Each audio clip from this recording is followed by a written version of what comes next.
I visible? Uh, this is something new that I'm doing.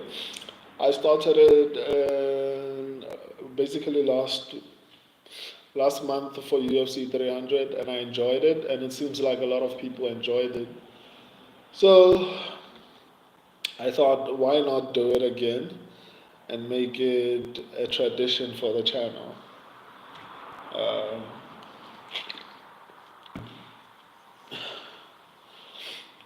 Hopefully the network doesn't disappoint me because like normally the network works fine when I'm home, but I'm so tired that I just feel like it's better I just do it before leaving.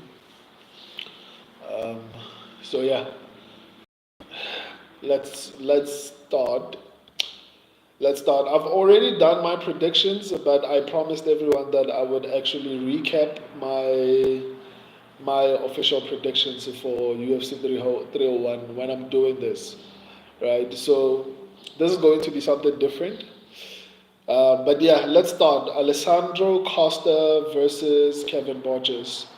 Maybe Pantoja possible upset pick. Um, I'll get to Pantoja. I'll get to Pantoja, but I think Pantoja is the favorite in this particular so far. So I'm going to tell you who are the favorites and who are the underdogs, and I'm going to tell you whether or not I think the underdog or the favorite is going to win. So I haven't gotten to Pantoja. I'm only starting now. I'm going to start with the early prelims.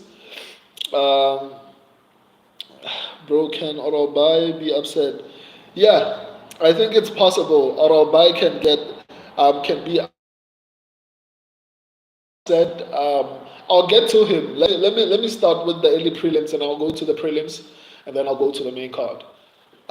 Kevin Borges versus Alessandro Costa. Kevin Borges is an underdog, and Alessandro Costa is the favorite, is the minus 140 favorite, and Kevin Borges is the 115 underdog, right? So, do I think Alessandro Costa, or rather Kevin Borges, has a chance to win? Um, it's hard to say, man. I guess there's a reason why they are very closely matched. Um, But in this situation, I feel like Alessandro Costa is a favorite for a reason. That's my official pick, and that's my subscribers' official pick because I feel like he's a little bit better everywhere than Kevin Borges. So in this situation, I feel like Alessandro Costa is is rightfully a favorite. You know, even though he's not like a massive favorite, I think Alessandro Costa is a massive favorite for a reason, right? So I think Alessandro Costa is going to win. I don't think there's going to be an upset on this one. On to the next one. Um, Ismael Bonfim versus Vink Pichel. Ismael Bonfim is a heavy favorite at minus 450, and Vink Pichel is a moderate underdog at plus 350. Yeah, I mean, Vink Pichel is like, how old is he? Vink Pichel is like 41 years old. You know, like it's kind of hard for me to see him win this fight, even if he wasn't 41 years old. I don't feel like he has reached an elite level as yet. So I think Ismael Bonfim is the rightful favorite in this particular fight. I don't see any way for him to actually lose this one. Despite no matter what happened in his previous fight, I don't feel like Vink Pichel will be able to upset this guy. So I think Ismail Bonfim is the rightful favorite. So my subscribers also picked Ismail Bonfim. On to the next one. Dione Barbosa versus Ernesta Karakechi. You know, what I normally advise people is, especially in fights like these, because it's kind of difficult to tell who's going to win. I would stay away from this fight, because I feel like they are very closely matched. So the best advice I can give anyone, just stay away from this fight.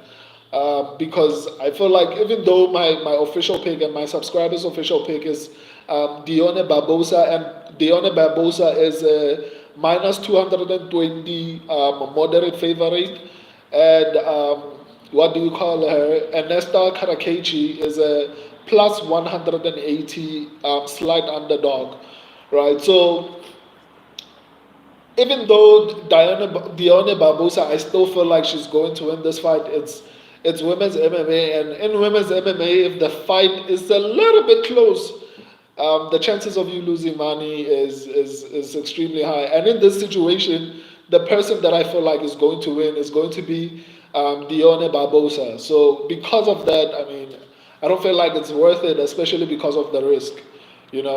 So just stay away from this one. But my official pick and my subscribers' official pick is Dione Barbosa. On to the next one, Mauricio Rufy versus Jamie Mullarkey. Mauricio Rufy is a minus 165 favorite, and Jamie Mullarkey is a 1 plus 140 slight underdog. Um, my subscribers went with Jamie Mullarkey. I went with Mauricio Rufy, and I feel like Mauricio Rufy um, is the rightful favorite, but this is going to be a close one in my personal opinion. So and on top of it, I feel like maybe Mullarkey can get the upset. It's possible here, largely because Jamie Mullarkey has the experience. Jamie Mullarkey has looked good despite the fact that he hasn't won that many fights. But the mere fact that he has had experience against high level fighters within the UFC, I feel like that gives him some level of an advantage. Even though, despite the fact that my official pick is Mauricio Rufy, and despite the fact that he's the favorite, I still feel like Jamie Mullarkey has some level of a possibility for success or for an upset. So I wouldn't say he is like one of the biggest possibilities for an upset, but I wouldn't be surprised if Jamie Mullarkey wins this one. But my official pick is Mauricio Rufy. My subscribers, obviously, like I said, they went with Jamie Mullarkey. So, but I don't think Jamie Mullarkey has a high probability of getting the upset in this particular situation. There are others at the top. I'll speak about them a little bit sooner. Who I feel like the possibility of an upset is very high in those particular fights. But on this one, I feel like the possibility for an upset is very low. So yeah, on to the next one. Gene Silva versus Joaquin Silva. Yeah, Joaquin Silva versus Draka Klaus. Yeah. Joaquin Silva is a plus 160 slight underdog. Draka Klaus is a minus 190 slight favorite. My official pick and my subscribers' official pick is Draka Klaus. However, the possibility is high here for an upset. I think Joaquin Silva has a high probability of upsetting Draka Klaus, largely because Joaquin Silva has an extremely large percentage, or rather a high finishing percentage. So, and I think he's very good. He's very well rounded. If you look at his fight against Aman Sarukian, I feel like he looked sensational, considering the fact that Benil Dariush couldn't last one round with Aman Sarukian. Charles Oliveira went to the third round, or went to a decision with Aman Sarukian. So I feel like Joaquin Silva, even though he was finished in the third round, if I'm not mistaken, I think it showed how good he is, and the probability for an upset on this one is extremely high, in my opinion. But my official pick is Draka Klaus. My subscribers' official pick is also Draka Klaus. Do you think Usyk has a chance? Yeah, no, I'll get to Usyk. just be patient, guys. I'll get to Usyk. I'm still Joaquin Silva. If you guys are in a hurry, you can always come back and watch the whole stream once I'm done with this whole thing. But I'm going to go step by step. I started with the early prelims. I'm going to go to the prelims and then the main card. So just be patient. I'll get to the main event. So yeah, this is one of the fights.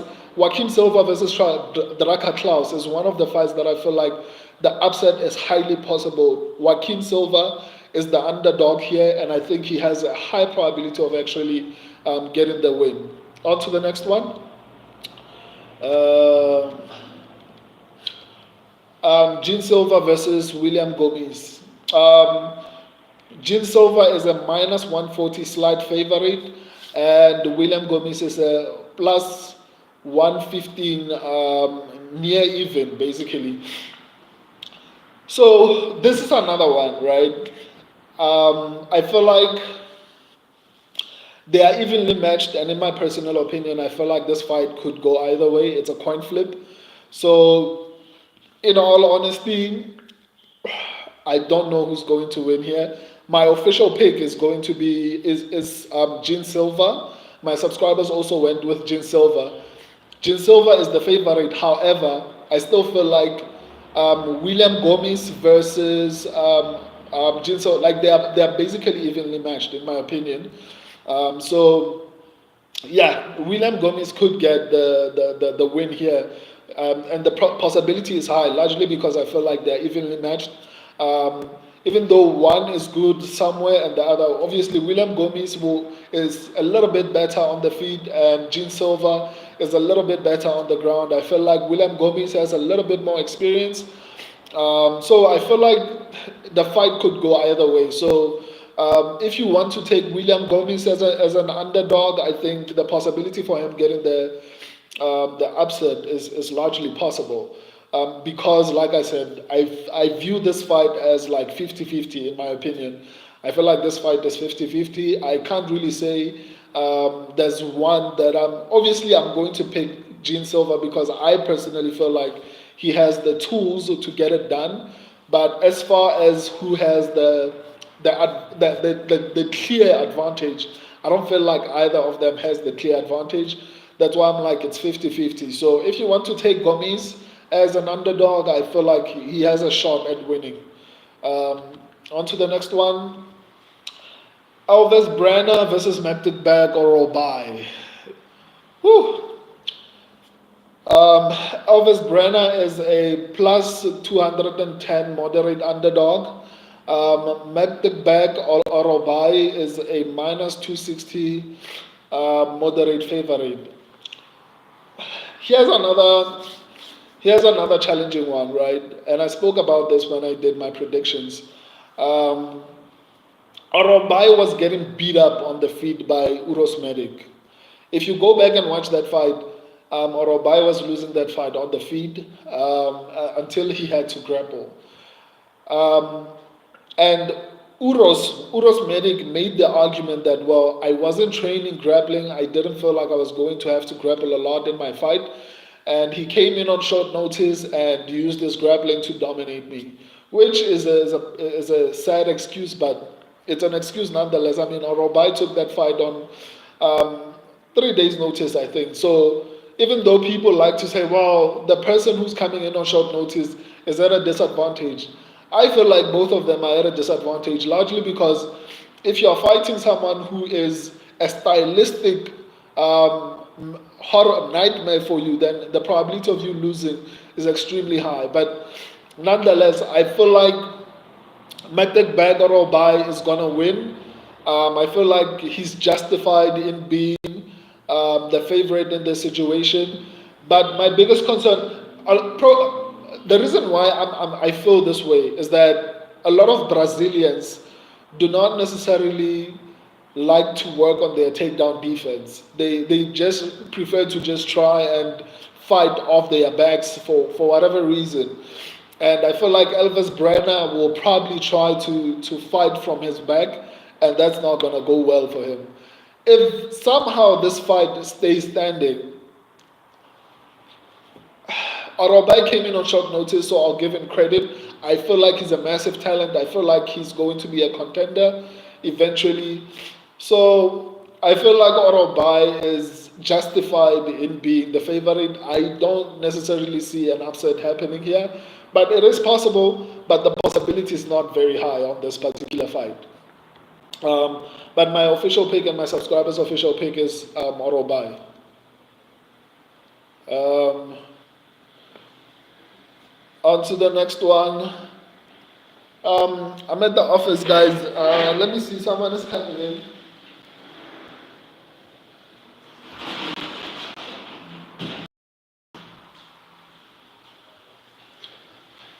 Um, okay, someone is coming in, so I'll continue this. I'll do a part two. So, sorry about that. I'm at work. So I'll do a part two, guys. Until next time, deuces.